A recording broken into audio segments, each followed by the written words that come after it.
E-invoice ditangguhkan lagi? Ya betul.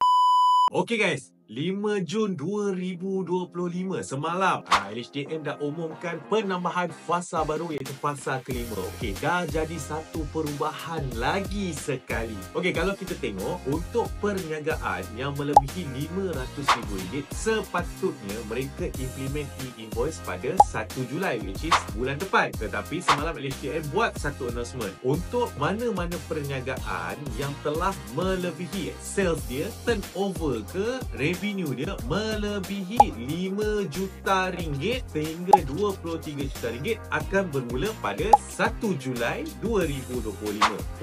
Kepada perniagaan RM1 juta sehingga RM5 juta akan bermula pada 1 Januari 2026 dan RM500,000 sehingga RM1 juta akan bermula pada 1 Julai 2026. Sekarang threshold telah dinaikkan. Kalau sebelum ini perniagaan yang di bawah RM150,000 tidak perlu mengeluarkan e-invoice ataupun exempted from e-invoice.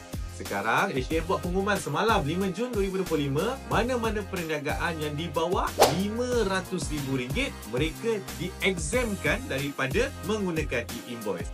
Macam mana kita nak tahu kita jatuh fasa mana? Mengikut guideline pihak LHDN, kita kena refer kepada financial year end tahun 2022. Masih belum berubah, tapi kita kena menunggu announcement lagi daripada pihak LHDN macam mana perkara ini perlu diubah lagi. Sebab apa? Sebab dia jadi tak logik. Sebab apa? Sebab kalau sebelum ni perniagaan tu implementation date tu sepatutnya tahun 2024. Sebab itulah mereka refer pada tahun 2022. Sekarang implementation date ni telah ditarik.